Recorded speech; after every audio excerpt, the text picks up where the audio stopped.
입니다. 네, 건강에 어려움 없이 잘 지내셨죠? 네.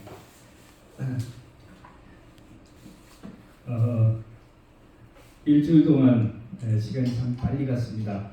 그리고 진짜 이 일주일을 하루처럼 그렇게 지내는 것 같아요. 얼마나 시간이 빨리 가는지. 제가 좀 이 저녁 말씀을 제가 좀 준비하면서 모세 오경할 때는 참 쉬웠는데 사무엘까지는 쉬운데 열왕기부터 들어오니까 이게 책을 좀 많이 읽지 않고는 잘 안 되겠더라고요. 그래서 오늘도 뭐 이렇게 땀을 뻘뻘 사다가 그냥 왔는데 이 시간은 함께 공부를 하는 시간이니까 우리 모든 성도님들께서 아주 잘 준비된 설교를 들으러 온다고 생각하지 마시고 그냥 우리가 함께 성경을 펴놓고 같이 배운다 이렇게 생각하시면 감사하겠습니다. 가다 보면 이제 예언서도 나오고 할 텐데 제가 정말 소선지서 이런 거 대선지서 이쪽에 별로 그렇게 공부를 해보지 않았습니다. 뭐 이사야, 예레미야 그냥 필요한 것만 쏙쏙 빼서 우리가 보고 가르치고 했지 제대로 하진 않았는데 어쨌든 이 열왕기서가 이제 왜 힘드냐면 열왕기서에 많은 인물들이 나오고 왕들도 나오고 누구도 나오냐면 선지자도 나오죠. 그러면 왕들이 쓴 책들도 있고 선지자들이 쓴 책들도 있겠죠. 그런 것들이 막 한꺼번에 나올 때 연도도 헷갈리고 순서도 헷갈리고 그다음에 스토리도 막 뒤죽박죽되고 그럴 수 있겠습니다.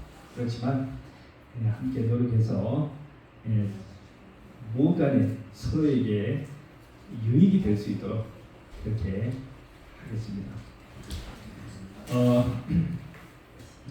우리 이사장님께서 이제 들어오셨는데 저희 이사장님께서 전도사님 성교 식사를 오늘 대접을 하셨습니다. 전도사님께서 6월 말 그러니까 이제 7월 1일 안식일까지만 저기 하시고 그 이제 중국으로 방학을 맞아 가족들과 함께 이제 보내러 가는데 사실 뭐 아기가 태어날 때가 다 됐지만 결혼식을 못했어요. 코로나 때문에 한국에서 약식 결혼식을 했고 부모님들과 함께 결혼식도 못하고 해서 가서 이제 잔치를 하고 그렇게 할 겁니다. 그래서 이제 아마 2학기에는 또 삼육대학에서 외국 학생들을 선교하는 일을 좀 하시기 위해서 아마 이번 달까지 공식적으로 우리 현리교회 학생전도사 직분을 하시고 그 다음부터는 이제 자리를 옮기겠습니다. 여러분 어쨌든 우리 딩전도사님과 왕성택 사모 중국 분들이신데 언어가 잘 안 될 것 같아서 걱정을 많이 했는데 그래도 한 1년 반 재미있게 지내셨죠. 또 아주 우리가 영적인 유익을 많이 나누었습니다. 자 그러면 이제 오늘 우리가 이 열왕기상 시작을 하겠는데요. 지난번에 우리 이사장님께서 제가 성경 이야기를 막 이제 신나게 설교를 했더니 한 번은 그런 말씀을 하셔요. 아이 그 뭐 우리나라 그 역사가 배울 게 참 많은데 우리나라 역사는 그렇게 안 배우고 이렇게 남의 나라 역사를 갖다 이렇게 열심히 우리가 깊이 있게 배워야 되느냐. 그래가지고 저도 그런 질문을 처음 받아가지고요. 이거 뭐라고 말씀을 드려야 되나 하다가 적당히 얼버무렸는데요. 제가 그러면서 우리나라 역사를 조금 들여다봤어요. 우리나라 역사를 들여다봤는데 뭐 한이 없이 양이 많죠. 양이 한이 없이 많습니다. 우리나라 역사를 보면은 우리나라가 몇 년의 역사를 가지고 있습니까?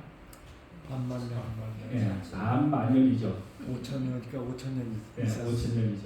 4,300년. 단기 지금 뭐 4,300몇 년 되고 5천년이 다 된다고 하는데 역사책을 이렇게 들여다봤더니 반만년이긴 한데 보니까 빈만년이에요. 기록이 기록이 없어요. 예, 기록이 네. 고구려 시대에서부터 좀 기록이 삼국 시대부터 예. 이렇다 할 기록이 있고 그 전에는 거의 아주 약소하고 고조선 역사를 한 2000년 이상 잡는데 아무 기록이 없어요. 네. 지금 왜 그럴까요? 아마 성경적으로 볼 때는 우리 조상들이 밤마문전에게 도달한 게 아니고 저쪽에서부터 중국을 거쳐 그죠? 이 중원 유럽 그 대륙을 거쳐서 여기 도달하는데 아마 한반도에 도착한 지는 좀 늦게 도착한 것 같아요. 네, 그러다 보니까 그 전에 고조선 우리가 하는 역사는 늘려야 되거든요. 계속 늘려야 되지. 역사가 짧아버리면 남의 나라 밑에 이 좀 문제가 그죠? 좀 뭐 이렇게 문화적으로 복속되고 정치적으로 예속되고 그러기 때문에 쫙쫙 늘렸는데 좀 역사가 없습니다. 한 절반 앞부분의 절반은 사실 별로 없어요. 그 뒤에 이제 삼국이 사실 시작하면서부터는 이제 역사적인 기록이 많지만 뭐 고조선, 부여, 옥저, 동해 하면서 고대 삼국 직전의 고대 국가. 자 그런데 우리 자신의 역사를 뭐 잘 아는 사람도 있고 잘 모르는 사람도 있는데 우리 성경의 역사는 어떤 면에서 굉장히 우리에게 관련을 맺고 있을까요? 우리나라의 역사도 우리에게 중요한 관련을 맺고 있죠. 그런데 성경의 역사는 우리에게 어떤 관계가 있기 때문에 우리가 여기서 참 이렇게 열심히 공부를 하는 것입니다.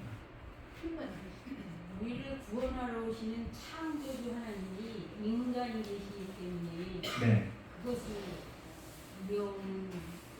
예언이 이루어지는 과정을 계속 역사가 된 것이죠. 예. 우리 이금숙 집사님께서 오늘 제가 말씀드리고자 하는 그 부분을 다 짚어주셨어요. 예. 자, 그 보통 예를 들어 우리가 중국 역사 또 좀 뭐 같이 인도 역사가 우리하고 뭐 관련이 있을까요? 뭐 알면 좋지요. 또 선생님들은 잘 알아야 잘 가르치니까. 그러나 보통 일반 백성들이 살아가는데 서민들이 살아가는 데 있어 인도 역사는 뭐 별 관련이 있어요 없어요? 불교도들은 인도 역사 잘 알더라. 네, 불교도들은 인도 역사를 잘 알지만 인도 전체 역사라기보다는 그 석가모니가 그래서 티베트 석가모니의 그 배경이 되는 그거를 좀 아시겠죠? 예, 인도의 아주 북쪽 끝. 예. 그러나 인도의 중부, 남부 이런 데 대해서는 뭐 별 아마 잘 모르실 겁니다. 이 성경의 역사는 구속의 역사입니다. 하나님이 인간을 어떻게 구원하시는지에 관한 역사가 나오기 때문에 그 성경의 역사를 통해서 우리는 우리 개인의 구원을 뭐 할 수 있어요? 이해할 수 있고 확신할 수 있고 그 다음에 우리가 이 구속의 역사의 연장선상에 우리가 살고 있잖아요.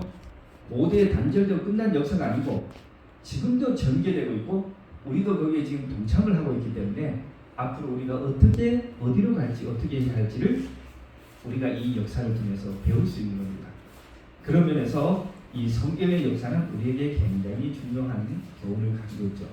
자 이제 열왕기서를 우리가 이제 배우는데 열왕기서가 지금까지는 이제 성경이 꽤 저기하게 나왔는데 열왕기서부터는 내용이 이제 복잡해져서 조금 우리가 성경의 본래의 주제로부터 조금 벗어날 수가 있습니다. 그래서 다시 한번 이 주제를 조금 잡아보겠습니다. 자, 이제 핀 썼습니다.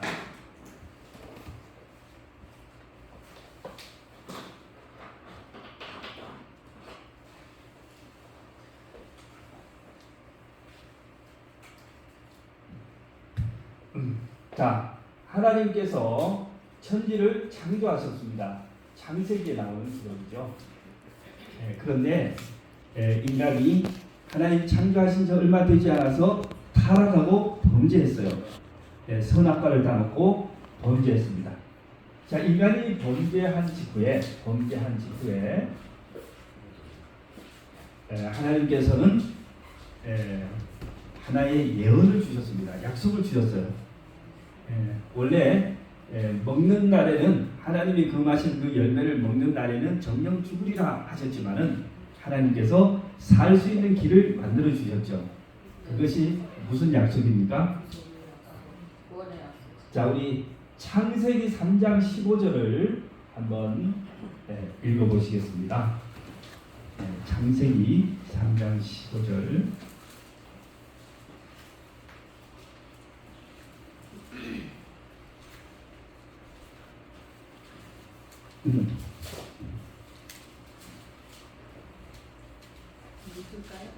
네, 우리 찾으셨으면 읽어주십시오.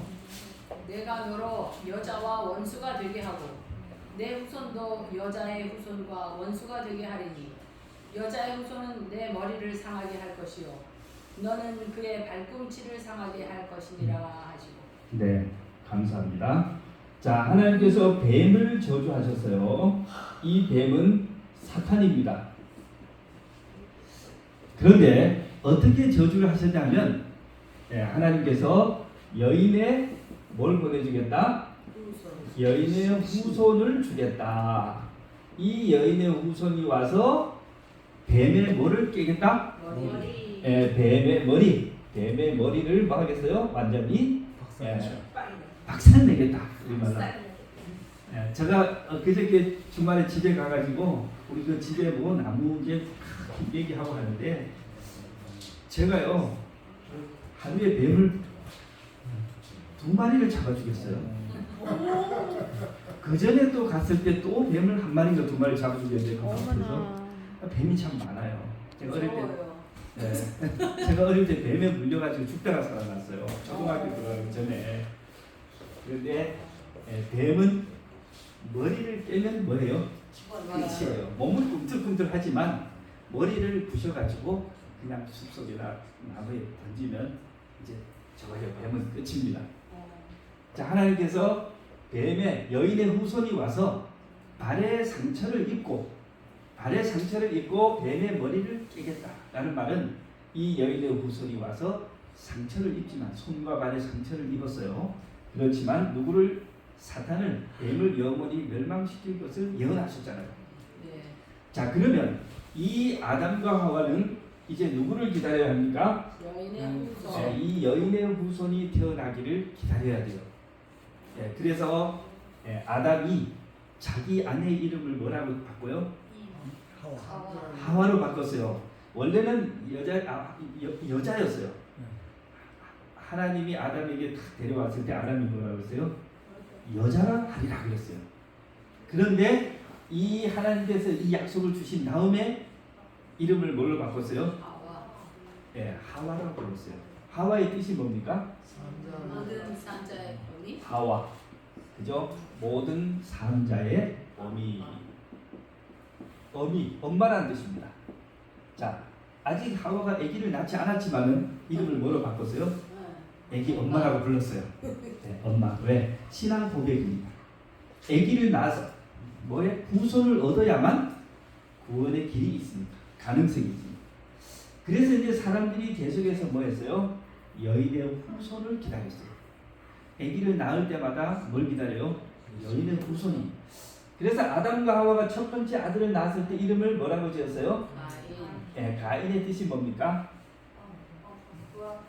가인의 뜻은 얻었다라는 뜻인데 우리 한국 사람들 좋아하는 말 득남입니다. 하나님이 약속하신 아들을 얻었다. 그런데 이 가인이 하나님이 약속하신 이 후손이 맞았어요, 아니에요?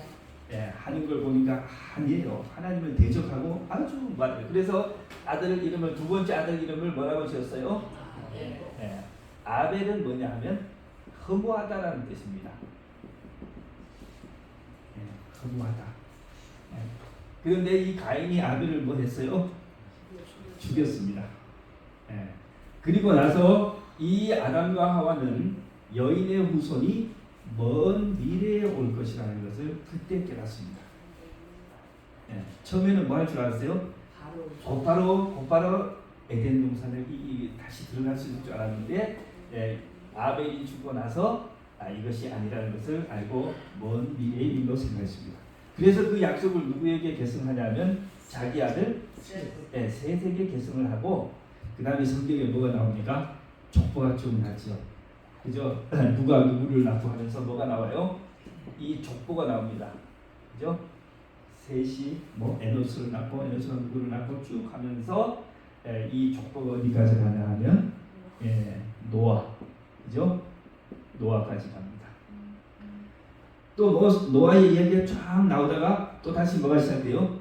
또 족보가 시작되죠. 이 족보는 남의 집안 이야기입니까? 우리하고 아무 상관이 없습니까? 아니면 우리하고 아주 굉장히 중요한 관련이 있습니까? 중요하죠. 예, 우리도 바로 이 여인의 후손이 어디에 누구 집안에 태어나느냐 하는 그 가계를 보여주는 거예요. 그러니까 이거 꼭 장자가 계승하는 게 아닙니다. 성경 읽어보면 믿음을 지닌 사람이 다 뭐 했어요? 이 여인의 후손에 이걸 축복을 가져가, 약속을 가져갔어요. 그렇게 해가지고 노아 다음에는 누구까지 갑니까?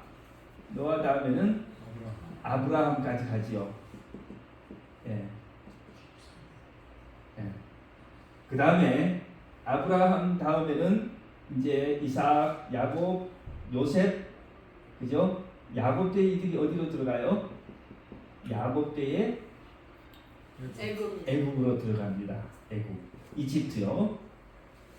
여기서 이제 400년간 종살이를 했는데 400년간 종살이를 해도 뭐는 끝이지 않아요? 이 족보는 그치지 않고 성경에 다 기록이 되어 있습니다. 왜? 여인의 후손에 대한 족보 이걸 완전히 상실해버리면 메시아가 누구네 집에 올지 알 수가 없어요. 그래서 이 여인의 후손을 이 사람들이 뭐라고 불렀냐 하면 이 사람들이 우리말로 하면 오실분, 오실분이라고 불렀어요. 그리고 이 히브리어로 메시아라고 불렀습니다. 자, 메시아가 이제 언제 오냐, 어떻게 어디 오냐 이렇게 그들은 기다렸어요. 이렇게 쭉 가다가 모세 야곱의 아들도 있고, 자 모세는 이 족보에 안 들어갑니다. 모세는 무슨 지파예요? 레위. 제사장들은 레위 지파예요. 네. 자, 야곱의 12아들이 있었는데 레위가 아니고 유다의 자손으로 누가 와요? 이 여인의 후손이 올 것으로 예언이 쭉 되어 있습니다.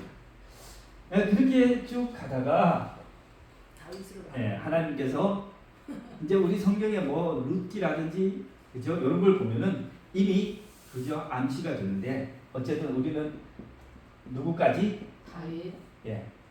이스라엘 백성들이 애굽에 종살이하고 또 애굽에서 모세의 인도로 가나안으로 오고 사사기 시대를 거쳐가지고 다윗 왕의 시대가 열렸습니다. 다윗은 유다 자손이었어요. 베들레헴 출신이면서 유다. 자, 이 다윗이 하나님은 다윗을 그죠? 다윗과 언약을 맺고 그 다음에 뭐 했어요? 너의 후손, 다윗의 후손, 그죠? 이세의 자손 여기에서 한 가지가 나서 다윗 언약을 맺습니다. 그가 뭐 하도록 이 여인의 후손에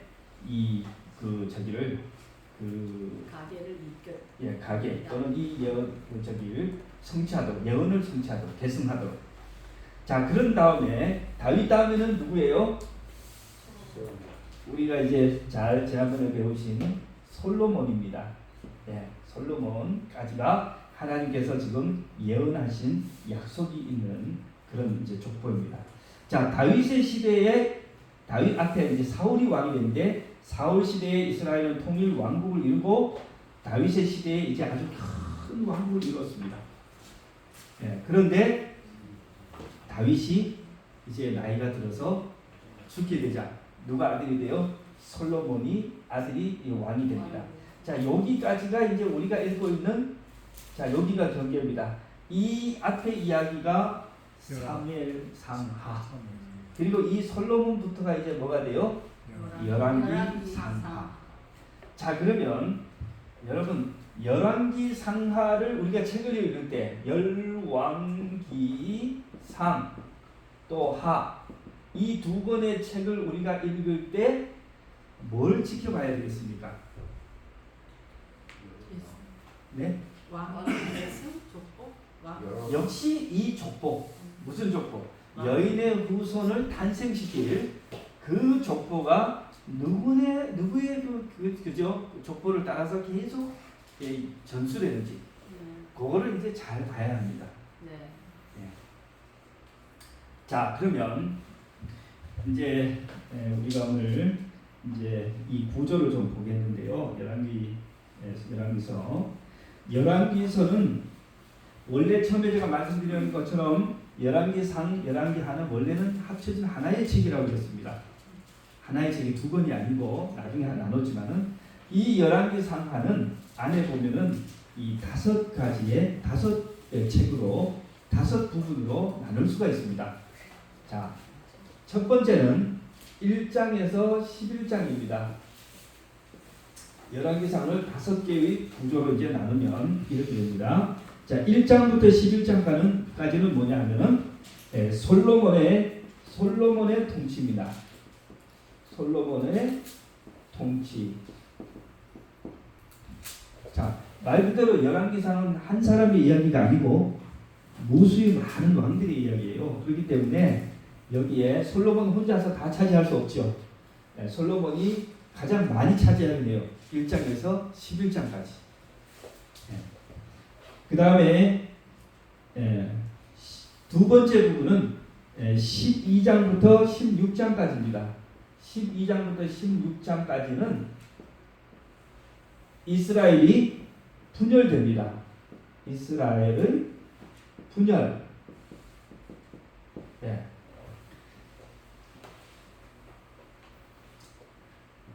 자, 그 다음에 세 번째는 17장부터 열왕기상 17장부터 왕하 열왕기하 8장까지.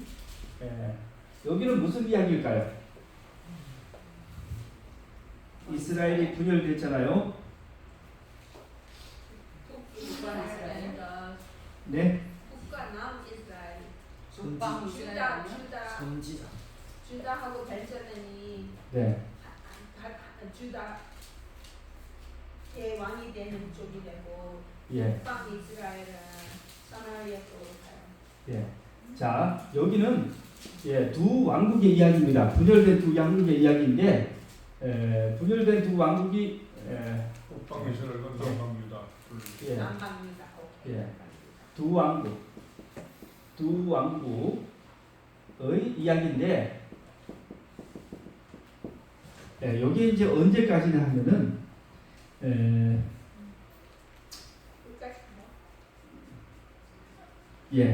나부몬이 유다와 마하시아. 바빌론 여러분들이 잘 아시죠? 아합, 그죠? 두 왕국의 이야기인데 아합까지입니다. 아합까지. 그 다음에 이제 나머지는 9장부터 왕하 열왕기하 9장부터 17장까지는 뭐냐 하면은 이스라엘의 멸망까지입니다. 이스라엘의 멸망.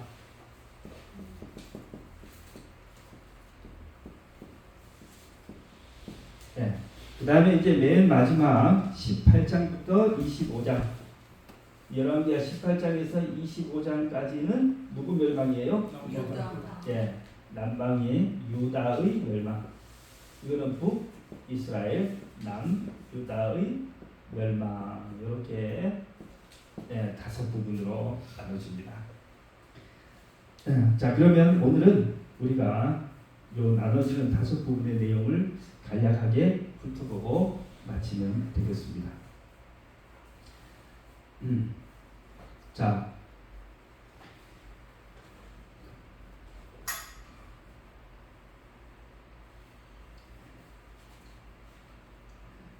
자, 이 솔로몬의 통치가 시작될 때 다윗은 이제 솔로몬에게 마지막 유언을 합니다. 다윗의 유언이 뭔지 아시죠? 다윗의 건축한. 그런 내용과 함께 한 기본적인 내용은 하나님의 계명과 율법을 잘 지켜라. 그 기록된 대로 그대로 잘 지켜라. 이제 그런 명령을 줘요. 그래서 이제 굉장히 저기 하긴 한데 그 후에 뭐가 나와요? 우리 집사님 말씀처럼. 그런데 몇몇의 정적을 제거해라 이렇게 나옵니다. 그런데 솔로몬이 아주 기다렸다는 듯이 어떻게 합니까? 그 정적을 그냥 아주 신속하게 제거를 합니다. 혹시 여러분 제가 그래서 좀 살펴봤다고 그랬죠? 한국의 역사를. 우리나라 그 태종 태종이죠. 태종. 태종. 세 번째. 세 번째. 태종이 뭐합니까? 태종이 이제 상왕으로 이제 물러나가지고 상황이 돼가지고 그 아들이 세종이잖아요. 세종이 이제 세자가 돼가지고 뭐 해야 돼요? 왕이 이제 되는데 태종이 이렇게 보니까 왕은 어리고 이 저기가 너무 많아. 이 왕을 위협하는 이 세력이 너무 많아요. 특히 외청.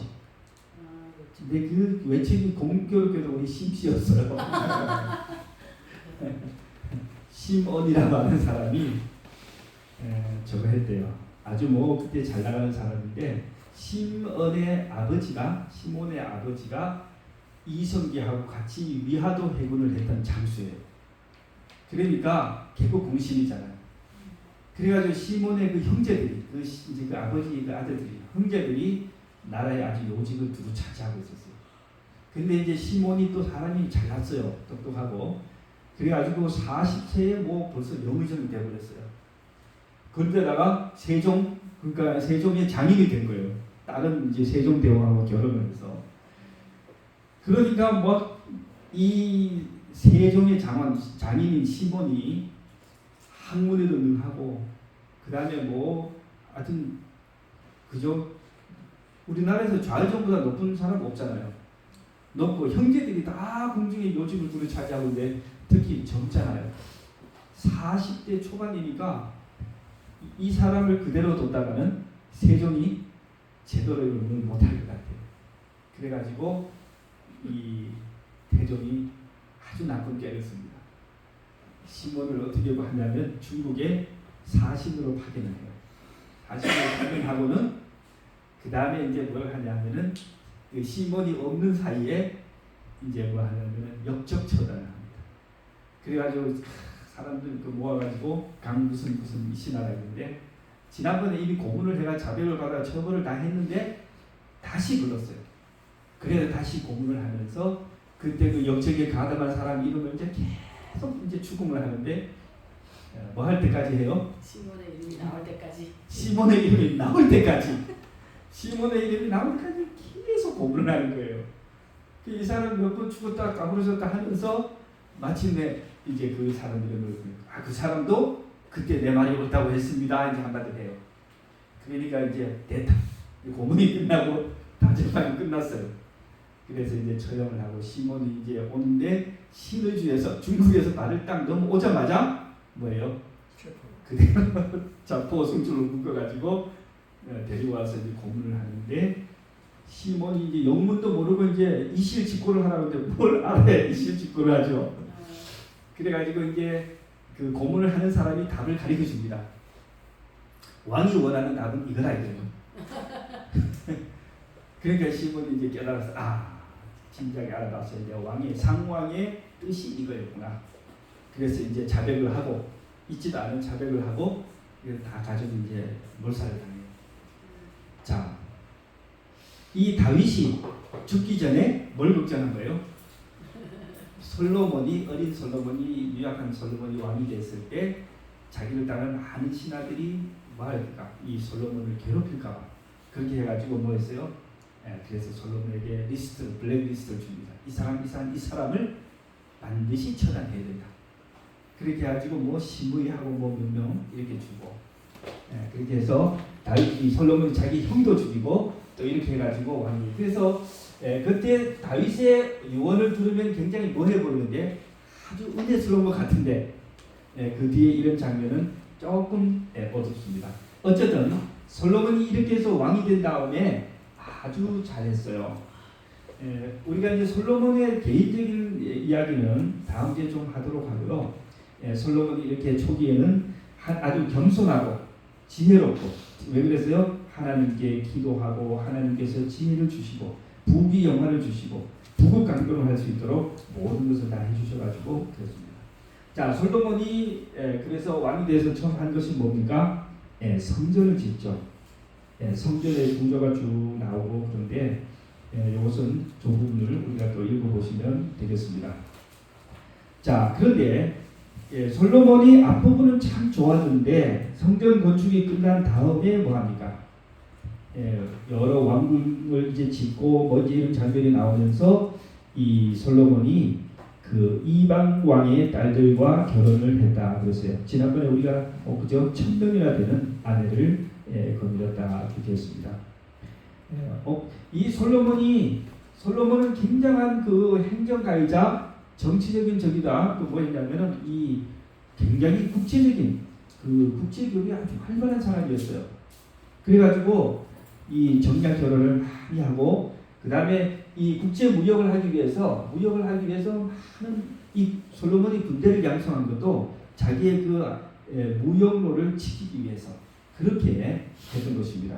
그래서 막대한 부대를 축적하고 거대한 군대를 만들고 그렇게 했는데 그 과정에서 이스라엘 백성들을 뭐했어요? 건축 사업에 강제 노역을 시킵니다. 원래는 이스라엘 백성 아닌 주변에 포로된 민족들을 시키기도 했는데 이 사역이 너무 커가지고 이스라엘 백성들도 뭐했어요? 사역에 많이 끌어다가 이제 고용을 시켰다고 합니다. 그렇게 해가지고 마침내 솔로몬이 뭐했을 때 솔로몬이 타락하고 하나님 떠나고 우상 숭배하고 나라도 이제 굉장히 힘든 상황이 됐어요. 나중에 솔로몬이 죽고 아들 르호보암이 뭐가 됐을 때 왕이 됐을 때 그 사람들이 찾아와서 특히 북방 이스라엘 10지파들이 찾아와서 뭘 요구합니까? 부역을 좀 가볍게 해주시오. 당신 아버지 때문에 우리가 죽겠습니다. 못 살겠습니다.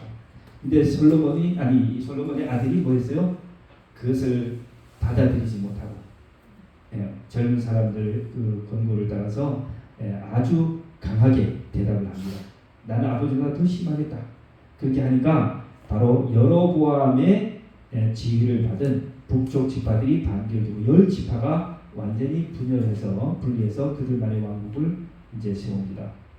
자, 그러면 이제 이스라엘이 두 왕국이 됐습니다. 이스라엘이 분열되고 두 왕국이 됐는데 남쪽과 북쪽과 남쪽으로 나눴는데 다윗의 하나님께서 언약을 주신 이 다윗의 자손들이 어느 왕이 돼 있어요? 남쪽에 유다의 왕으로 있었습니다. 그러면 이 북쪽 이스라엘 왕조는 정통성이 있어요, 없어요? 없어요. 정통성이 없습니다. 그래서 이스라엘 백성들의 지지를 잘 받지 못합니다. 그러다 보니까 이 북쪽 이스라엘은 뭐가 일어나면 혁명이 일어나고 반역이 일어나고 막 왕을 죽이고 뒤집어지고 이런 일들이 막 일어납니다. 반면에 남쪽 유다는 그래도 좀 안정적인 왕권을 유지하고 있습니다. 이 예루살렘 성전이 어디에 있어요? 예루살렘 성전이 남쪽 유다에 있습니다. 예루살렘에. 그러니까 남쪽 유다에 있어요. 그러니까 여기를 뭐 했어요? 딱 이제 국정을 그죠? 지켜놓고 왕래를 못하게 하니까 북쪽에 있는 이스라엘 사람들이 맨날 안식일마다 또는 그 절기 때마다 어딜 갔어요? 예루살렘에 예배를 하러 갔는데 이때 지금 뭐 한 거예요? 이 국정을 딱 막아놓고 가지를 못하게 하니까 이 북쪽에 있는 이스라엘 백성들이 이제 뭐 했어요? 불평이 자꾸 남쪽을 그저 가려고 하고 마음으로 심리적으로 그리워하고 하니까 이 북쪽의 여로보암이 북쪽에다가 가짜 제단을 만들었어요.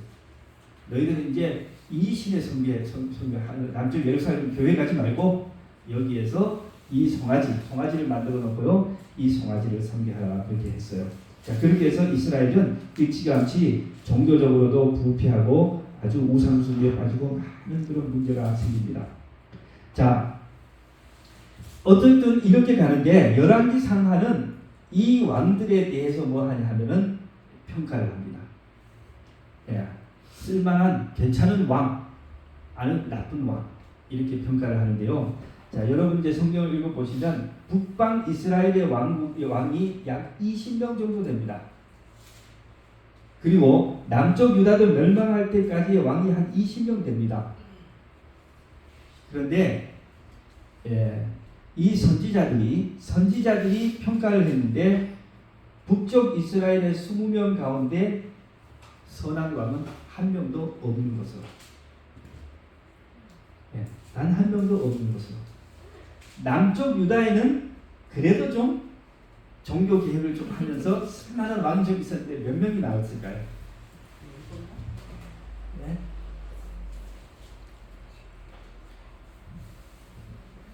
남쪽 유다에는 8명. 성경에서 선지자들이 괜찮다고 평가한 왕이 8명. 북쪽에는 몇 명이라고요? 이스라엘은 한 명도 없어요. 그래서 북쪽 이스라엘은 굉장히 빨리 멸망합니다. 아수르에 의해서 기원전 722년에 멸망하는데 유다는 거기서부터 그래도 한 100년 이상 더 나라를 유지합니다. 자, 여러분 북방 이스라엘은 뭐가 없어요? 여인의 후손에 약속이 없어요. 그러나 남쪽은 뭐예요? 남쪽 유다에는 뭐가 있어요? 다윗의 후손이 계속 지배했기 때문에 여인의 후손의 약속을 계승하고 있어요. 그러니까 유다가 사실은 뭐 잘해서라기보다는 성경에 보면 여러 번 나오는데 하나님께서 다윗과 그 후손을 아끼셔서 유다를 멸하기를 즐겨하지 않으셨다는 말이 계속 나옵니다. 그래서 참 우리 인간들은 하나님 앞에 그렇게 불충성스럽다, 불충한다 이렇게 볼 수 있습니다. 그런데 자 어쨌든 자 마지막 부분은 홀려 남겨진 유다에 관한 이야기가 쭉 나오는데 자, 여러분 이제 잘 아시는 히스기야 왕 아주 훌륭한 왕이죠. 이스라엘을 어디서 구해냈어요? 멸망의 남쪽 유다를 멸망의 위기에서 구했어요. 북방 이스라엘을 저기 아수르 왕이 와서 북방 이스라엘을 먼저 멸망시켰죠. 그리고 남쪽으로 와서 어디까지? 유다를 멸망시키려고 애워쌌어요. 그때 왕이 누구였다고요? 히스기야가 뭘 준비가 잘 돼 있었을까요? 전쟁 준비가 잘 돼 있었을까요? 아무 준비가 없었어요. 아무 준비가 없었어요. 그래가지고 막 저기 산헤립 아수르 왕이 요구한 대로 막 다 해주는데 막 성전 문에 있는 금도 벗겨내고 왕국에 있는 모두 벗겨주고 하면서 그렇게 힘없는 왕인데 이 왕이 하룻밤에 뭐 했어요? 전세를 완전히 뒤집었습니다. 하나님의 성전에 가서 뭐 했어요? 이 왕이 보낸 하나님을 모독하는 편지를 갖다가 성전 앞에 펴놓고 베옷을 입고 울면서 하나님 앞에 기도했어요. 하나님, 이걸 지금 보시니까 우리를 구원해달라고 그렇게 기도를 했는데 그날 밤에 무슨 일이 일어났습니까? 아수르의 하나님의 천사가 와서 아수르 군대 18만 5천 완전히 군대가 완전히 몰살을 하고 있어요. 그렇게 하고 그냥 이 왕이 아수르 왕이 도망을 가고 유다의 이 준비되지 않은 유다가 나라가 뭐한 거예요? 운명이 바뀐 거예요. 자 이렇게 해서 이 한 명의 기도하는 사람에 의해서 이 유다가 목숨을 건지고 그래서 한 100년 이상을 더 끌었다. 그런데 그 후에 히스기야 이후에 또 누가 나와요? 좀 나쁜 왕이 나와요. 히스기야의 아들 므낫세라고 하는 왕이 와서 아주 또 반대로 히스기야 했던 모든 걸 다 뒤엎어버리고 또 우상 숭배와 아주 부패한 그런 일을 합니다. 자 그렇게 해서 마침내 선한 왕이 단강에 나왔지만 마침내 더 이상 하나님께서 뭐 할 수 없이 더 이상 이스라엘을 구원하실 수 없는 지경에 이르게 되어서 마침내 이제 기원전 600 우리가 이제 5년에 바벨론이 침략하죠. 그래서 얼마 후에 이스라엘이 유다가 이제 멸망합니다. 자, 이것이 열왕기상 하에 이루어진 얘기인데 이 열왕기 하에 맨 마지막에 이스라엘 맨 마지막 왕이 체포되고 바벨론에 잡혀가고 또 바벨론 왕이 열받았어요. 열받아가지고 뭐 했냐면 그 왕이 보는 앞에서 아들들 다 죽여버렸어요. 얼마나 좋습니까? 그러니까 왕이 볼 수 있어요? 못 봐요? 자기 눈앞에서 자기 아들을 다 죽이니까 그걸 못 보니까 눈을 감으니까 뭐 했어요? 그 바벨론 왕이 눈을 뽑아라. 그래서 여호야긴가 그 왕 눈 다 뽑았어요. 시드기야입니까? 예. 예. 그렇게 했는데 그러면 완전히 그냥 이게 뭐가 끝났어요? 여인의 후손의 약속과 인류를 구원하겠다는 하나님의 이 계획이 다 뭐가 됐어요? 다 끝장나버렸어요. 다 죽고 나라 망하고 다 포로로 잡혀가고 막 노예가 되고 했는데 근데 그 성경 마지막을 읽어보면은 어느 날 바벨론 왕이 포로로 잡혀있는 유다 왕을 뭐래요? 감옥에서 꺼내서 후하게 대접하고 자기 식탁에서 식사를 대접하고 하면서 말합니다. 완전히 몰락할 것 같은 이스라엘이 다시 뭐 하는 것이 희망을 볼 수 있게 이 열왕기서가 끝납니다. 예, 열왕기하. 예, 열왕기하가 그렇게 끝나요. 그래서 우리가 이 열왕기상하를 배우면서 이제 이 인도하시는 하나님의 구원의 역사 그리고 하나님의 백성을 범죄하고 불완전한 하나님의 백성을 다루시는 하나님의 그 사랑과 섭리에 대해서 좀 우리가 자세히 눈여겨 살펴볼 필요가 있습니다. 네, 오늘은 우리가 여기까지 하고 다음부터 이제 한 명 한 명 사람들에 대해서 돌아보도록 하겠습니다.